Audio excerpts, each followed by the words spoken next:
गंजाम जिले चाष जमी अनुध्यान करिसेंती राज्य सड़क और परिवहन मंत्री विभूति भूषण जेना।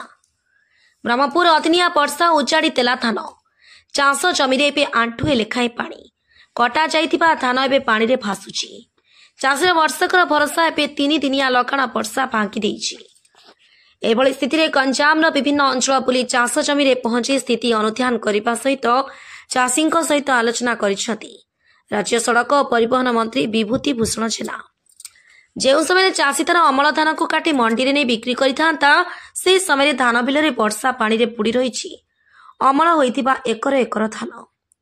गंजाम जिलार 22टी ब्लॉक रो चाषी एबे चिंतारे। गंजाम 23 तारिख धान मंडी में बिक्री हेबा नै धार्य करा जाइथिबा बेले एबे धान अमल किपरि हेबो से नै चिंतारे चाषी। सेबे वर्षा पानी रे बुड़ी रहिबा जोगु धान रे एफएक्यू मान रे कमी पारे। सरकार धान क्विंटाल पिछा 3100 टंका घोषणा करिथिबा बेले एफएक्यू मान कमिले से मूल्य रे धान बिक्री हेबो नै कि से नै मध्य चिंतारे चाषी।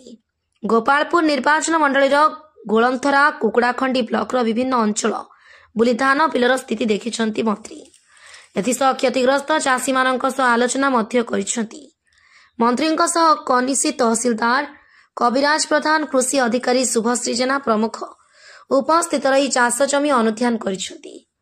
एही अंचल रे चाषी मानकर होइथिबा क्षयक्षति आकलन करी राज्य सरकार को रिपोर्ट दियाजियो बोली मंत्री कहिछंती। आ मध्य चाषी मानक उपयुक्त मूल्य मिलिबो बोली मंत्री कहिछंती।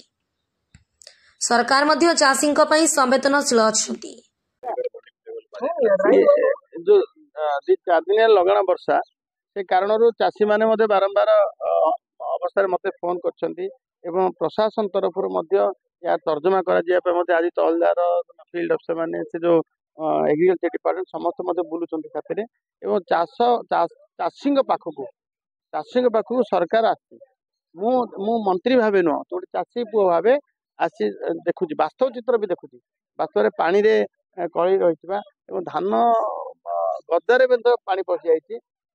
भगवान डाकू तुरंत वर्षा कि छाड़ी जाऊ चाषी तार अमल करू एवं से मंडी रे सरकार कही पैसा क्विंटाल पिछा 3100 टंका से मंडी कि बिक्री पाऊ यार सुनिश्चित करने